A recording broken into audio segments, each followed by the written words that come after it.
안녕하세요. 저는 연세대학교 교육학과 이아영 멘토입니다. 반갑습니다. 지금부터 저와 함께 교육학과에 대한 학과 정보를 탐색해 보겠습니다. 이 영상이 앞으로 여러분의 진로 결정에 많은 도움이 되기를 희망합니다. 감사합니다. 연세대학교 교육학과는 다른 학교의 사범대학교와는 다르게 교육과학대학이라는 단과대 안에 소속되어 있는데요. 그래서 교육학에 더 초점을 맞춘 학문을 공부하게 됩니다. 교육학과에서는 인문학, 사회과학 학문 등을 결합하여 공부하는 방법을 배우고 교육학적인 시선으로 사회현상을 바라보는 안목을 기릅니다. 예를 들어서 교육 철학이나 교육 행정 또는 교육 통계와 같은 학문들을 공부하게 됩니다. 교육학과의 세부 전공은 매우 다양한데요. 앞서서 말씀드렸던 것처럼 교육 철학이나 교육 심리와 같이 인문학과 결합되어 있는 학문들도 있고요. 또 교육 통계처럼 사회과학 분야와 결합되어 있는 학문들도 있는데 그뿐만 아니라 교사를 희망하는 경우를 예로 들자면 교육 현장에서는 단순히 교수법만 가지고서 학생들을 가르치기란 쉽지 않습니다. 그렇기 때문에 좀 더 심도 깊은 교육 심리라던가 교육 철학 등의 학문을 익히고 난 후에 교육 현장에 들어갔을 때 좀 더 원활하게 교수 활동을 할 수 있기 때문에 이러한 세부 전공들의 학습이 매우 중요합니다. 교육학과에서는 교직 이수를 통해서 교사가 될 수도 있고요. 인적자원 관리라는 학문을 통해서 기업에서 HR 전문가로도 활동을 할 수가 있고 교육 심리를 전공하면 교육 상담사로도 진출을 하고 교육 행정을 전공하면 교육 행정 전문가로서도 활동할 수가 있습니다. 이 외에도 다양한 진출 분야가 있는데요.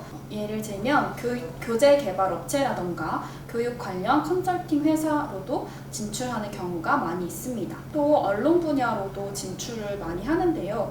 교육과 방송을 결합하여 기획하는 프로듀서나 교육과 방송을 결합하여 언론계로 진출하는 경우도 많습니다. 저는 어렸을 때부터 교육이라는 게 한 사람에게 큰 영향을 주는 분야라고 생각을 해서 많은 관심을 가지고 있었는데요.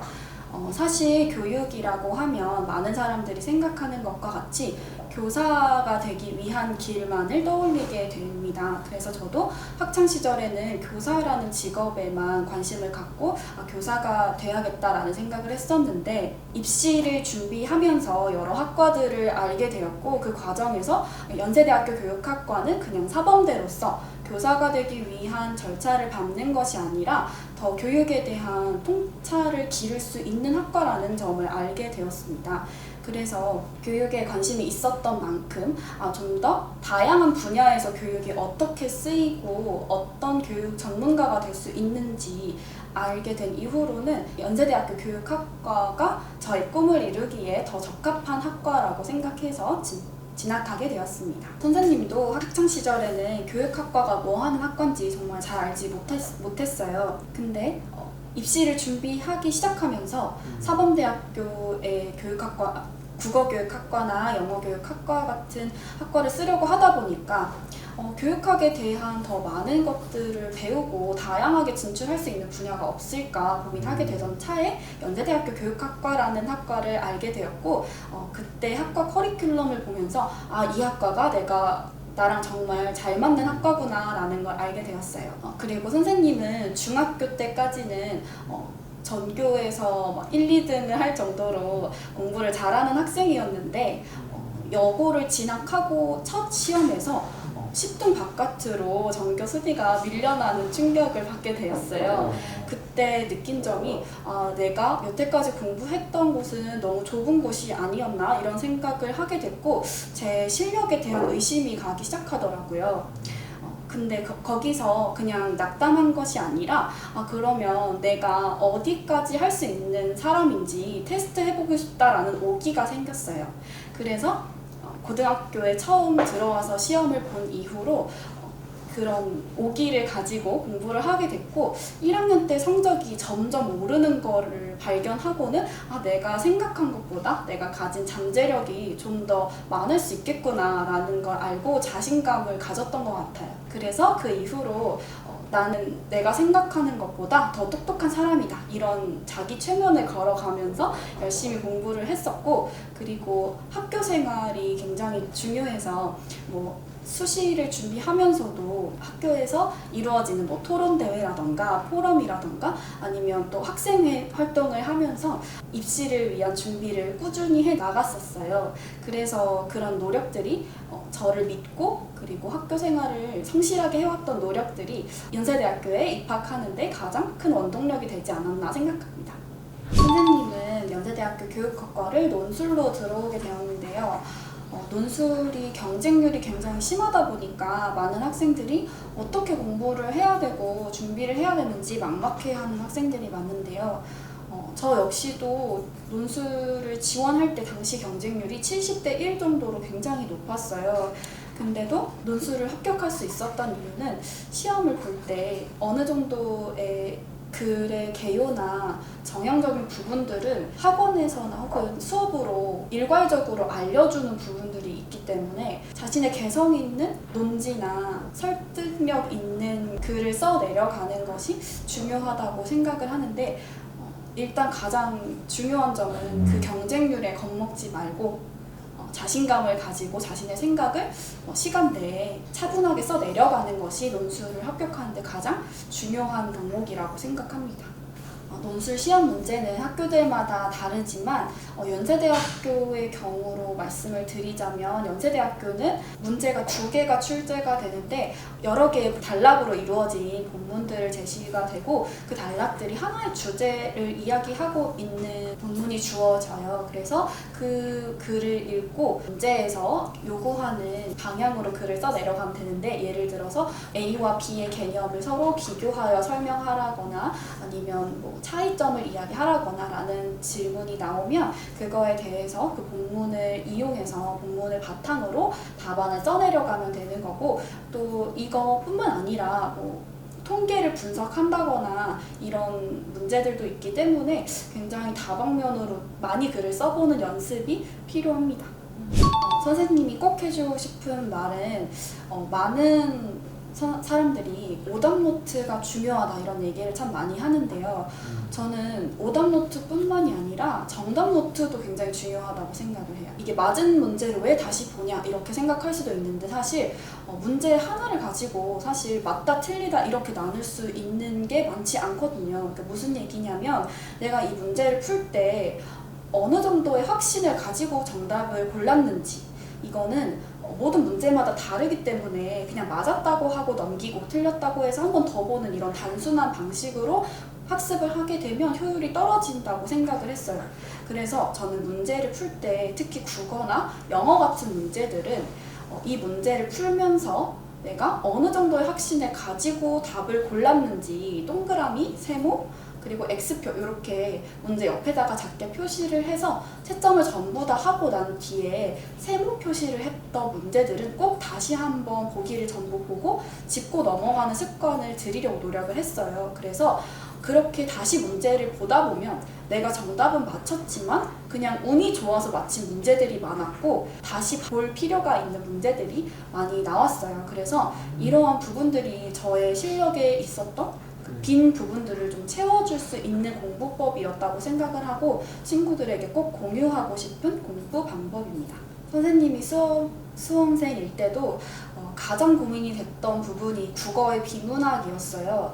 긴 지문을 빠른 시간 내에 독해하고 문제를 풀어야 된다는 게 정말 부담감으로 다가왔었고, 그래서 그 부담 때문인지 점수의 폭이 굉장히 컸어요. 그래서 그 폭을 줄이기 위해 어떻게 공부하면 좋을지 고민을 많이 했는데, 일단 글을 읽는 것과 친해져야 된다라는 생각이 가장 먼저 들었어요. 어렸을 때부터 독서를 많이 해온 친구들이 비문학을 잘 풀어가는 걸 보면서 내가 글이랑 별로 안 친하구나라는 걸 알고 매일 아침에 조금 더 일찍 학교를 등교해서 비문학을 한번 쭉 읽고 그걸 문단별로 정리하는 습관을 들였고, 그거를 매일매일 하다 보니까 글 읽는 속도가 조금씩 빨라져서 국어 비문학 지문을 풀어가는데 좀 더 자신감이 생겼던 것 같아요.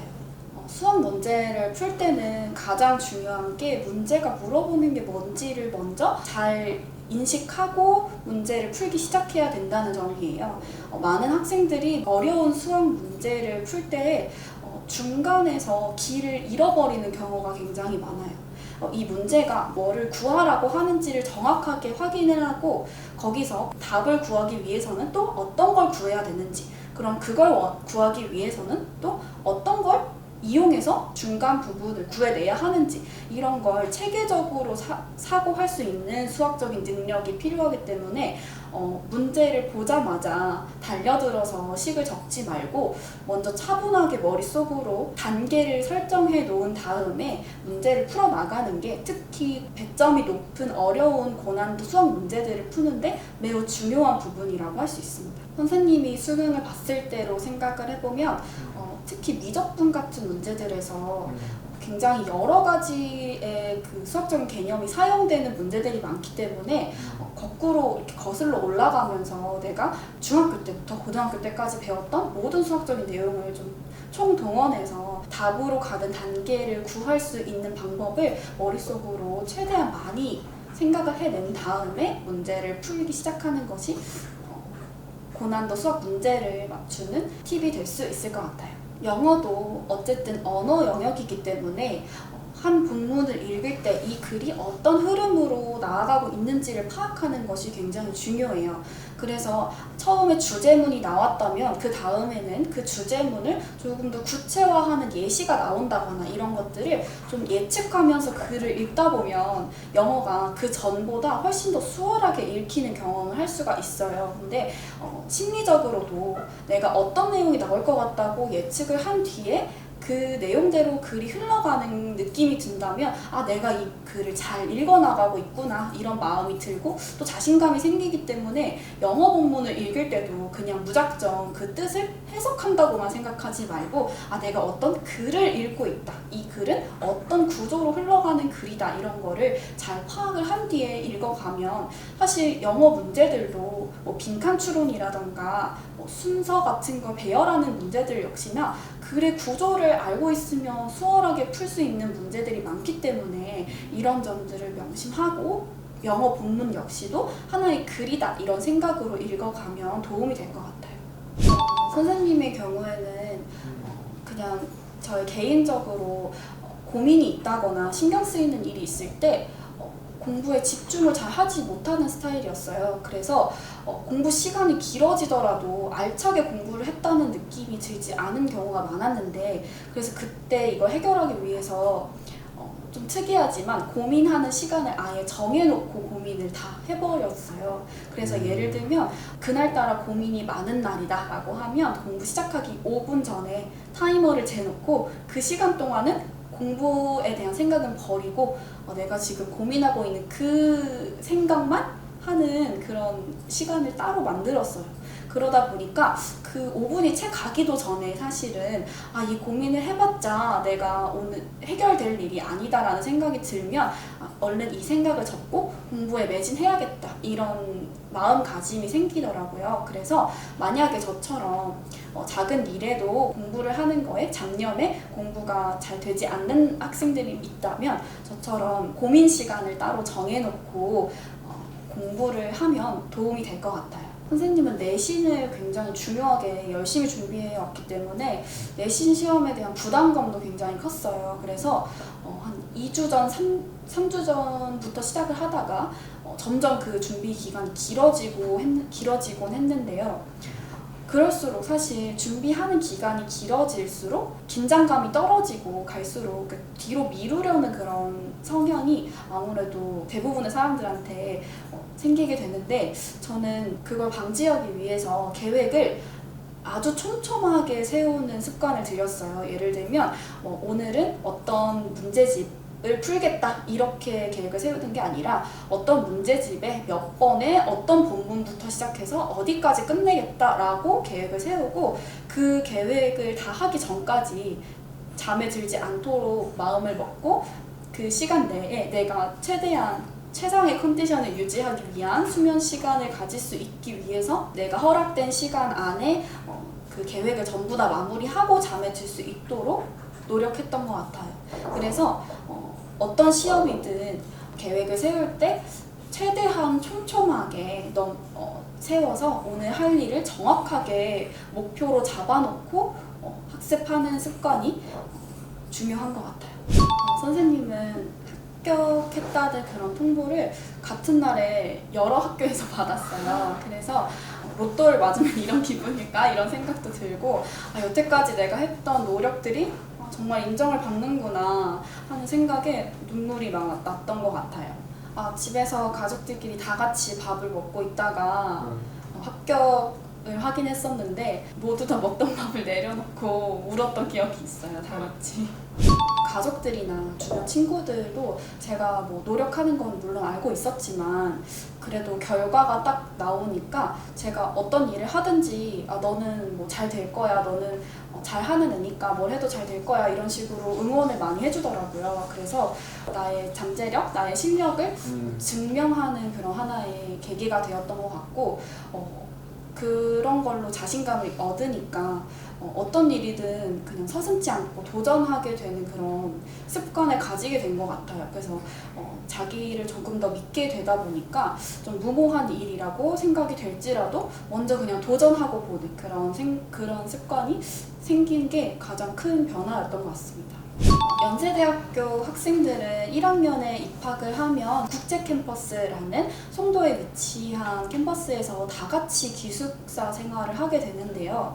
그러다 보니까 모든 학생들이 같은 곳에서 생활을 하다 보니까 동아리 활동이나 모임 활동이 굉장히 자유롭기 때문에 동기들이나 다른 학과의 친구들과 좋은 즐거운 추억을 쌓기가 굉장히 좋은 환경이에요. 그래서 학업적으로는 조별과제가 있거나 동아리가 있을 때 시간을 구애받지 않고 대중교통을 타고 이동할 일이 없기 때문에 다 같이 늦게까지 할 일을 열중할 수도 있고 또 선생님은 학생 때부터 노래하는 걸 되게 좋아했어요. 근데 학생 때는 아무래도 공부에 매진을 해야 하고 취미를 즐기기가 어려우니까 그런 활동을 제대로 하지 못했는데 대학교에 오고 나서는 자유롭게 내가 하고 싶은 활동들을 여가 시간에 친구들이랑 같이 할 수 있다 보니까 과에서도 밴드 동아리도 하고 버스킹 동아리 같은 것도 하면서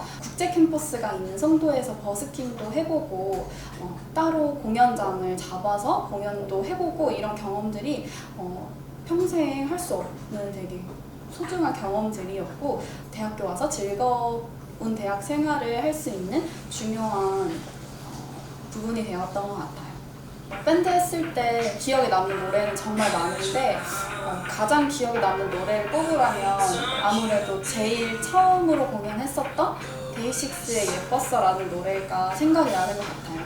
처음 공연이라서 엄청 긴장하고 시작을 했었던 기억이 있는데 그때 찍었던 영상들을 보니까 제가 너무 떨고 있는 거예요. 그래서 지금 그 이후로는 공연을 많이 경험하고 나서는 그렇게 떨지 않았는데 마이크 잡은 손이 막 떨리는 걸 보면서 이게 정말 다른 데서는 못할 엄청 많은 사람들이 보는 앞에서 공연할 수 있는 게 이렇게 떨어본 것조차도 되게 소중한 기회가 될 수 있겠다 이런 생각을 했던 것 같아요. 선생님은 대학교 들어와서 2학년 때 학과에서 부학생회장을 했었는데요. 학생회라는 게 고등학교 때까지는 그렇게까지 학생들한테 큰 영향을 끼치지는 않지만 대학교 학생회는 직접적으로 학생들의 학교생활과 연관이 깊은 일들이 많아요. 그래서 어떻게 하면 우리 학과 학생들이 조금 더 편하게 학교를 다니고 즐거운 학교생활을 할 수 있을지 정말 많은 고민을 했었던 것 같은데요. 학생이 활동을 했던 것 중에서 가장 기억에 남는 걸 뽑아보라고 하면 저희 학과 건물에 있는 엘리베이터가 하나밖에 없고 유동 인구가 굉장히 많아서 항상 수업 전에는 사람들이 몰리곤 했어요. 그래서 엘리베이터 앞에 줄이 항상 길었는데 문제가 되는 것이 학과에서 휠체어를 타고 이동하는 학우님들이 계셨는데 그분들께서 엘리베이터를 타려면 많은 공간을 차지해야 하다 보니까 다른 사람들이랑 똑같이 줄을 서더라도 다른 학우들한테 눈치를 보면서 타야 될 수밖에 없는 그런 상황이 발생하곤 했어요. 그러니까 제 시간에 엘리베이터를 타고 올라가야 지각하지 않는데 앞에 휠체어를 탄 학우가 있어서 수업에 늦는다거나 해서 불평을 하는 그런 학우들이 있어서 이 문제를 어떻게 해결하면 좋을까 생각을 하다가 엘리베이터 앞에 휠체어를 우선 탑승할 수 있도록 하는 그 자리를 따로 만들어 두었어요. 그래서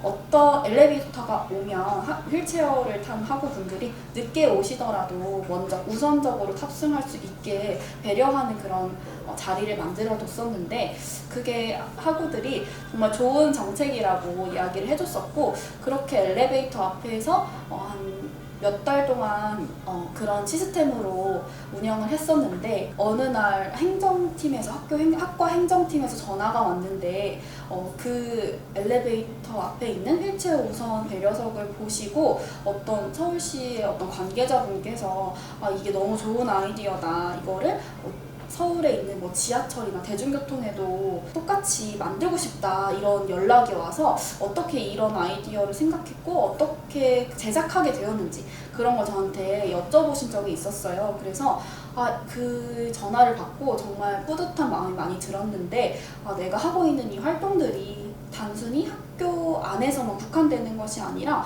이게 어떻게 보면 학교를 넘어서 우리 사회까지도 도움이 될 수 있는 그런 것들이구나 라는 생각에 굉장히 뿌듯했었고 그때 학생회를 하기 정말 잘했다 이런 생각을 했었던 것 같아요. 교육학과가 세부 전공이 많다 보니까 내가 어떤 분야를 집중해서 어떤 학문을 공부하고 내가 어떻게 사회에 진출해야 될지 사실 고민이 더 되는 게 사실이에요. 그러다 보니까 내가 어떤 걸 좋아하고 어떤 걸 잘하는지 그러니까 진로에 대한 고민이 더 깊어질 수밖에 없었는데 그럴 때 가장 도움이 됐던 건 선배들의 조언이었던 것 같아요. 교육학과가 많은 학생들이 있는 학과는 아니다 보니까 상대적으로 학과 학생들끼리 좀 똘똘 뭉쳐있는 그런 느낌이 강한데요.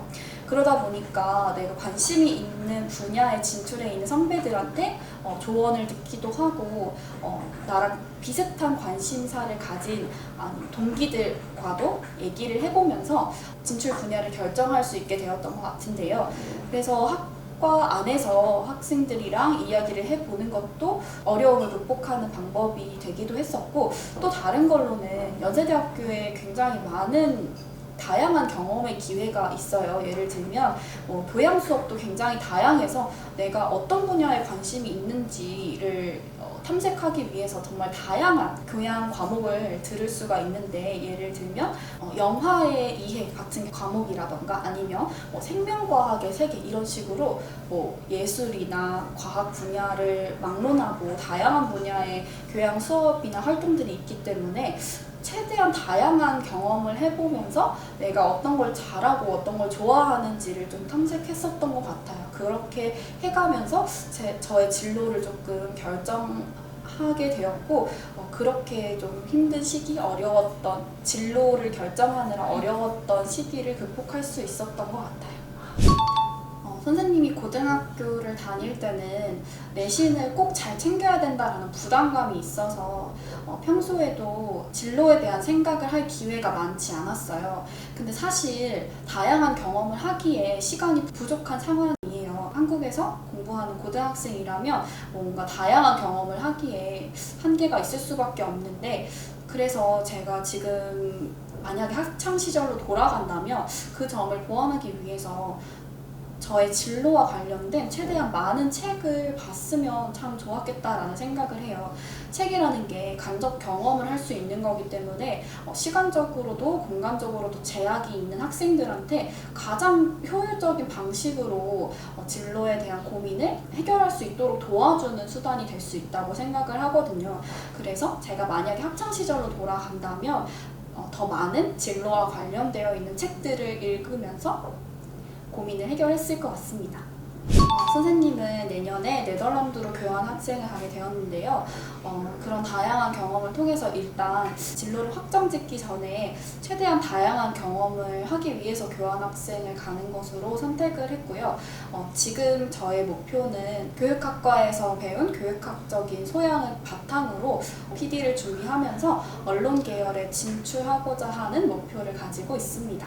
제가 교육학과에서 들었던 수업 중에 고등교육에 관련한 수업들이 참 인상이 깊었는데요.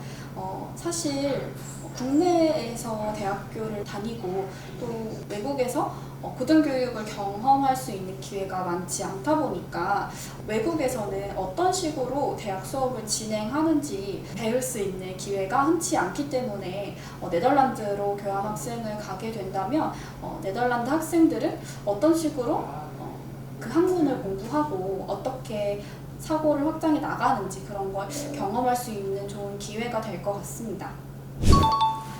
지금까지 설명해줬던 것처럼 교육학과가 사범대학교 안에 있는 교육학과랑 다르게 연세대학교 교육학과는 교사만을 양성하기 위한 학과가 아니라 여러 가지 측면에서 교육학을 배우는 그런 학과예요. 그래서 교육학과가 정확히 어떤 커리큘럼으로 학생들을 가르치는지 정확하게 알고 학과를 진학하는 게 중요한 것 같아요. 저희 동기들 중에서도 교육학과가 전부 다 교직 이수를 통해서 교사를 꿈꾸는 사람들이 들어오는 줄 알고 입학했다는 친구들이 많았어요. 그래서 그런 모습들을 보면서 좀 안타깝기도 했었기 때문에 지금 학생들은 자신이 지원하는 학과가 정확히 어떤 커리큘럼으로 어떤 내용을 가르치는지 학교 홈페이지나 학과 홈페이지에 들어가서 확인을 한 뒤에 목표로 삼고 준비하는 것이 중요하다고 생각해요.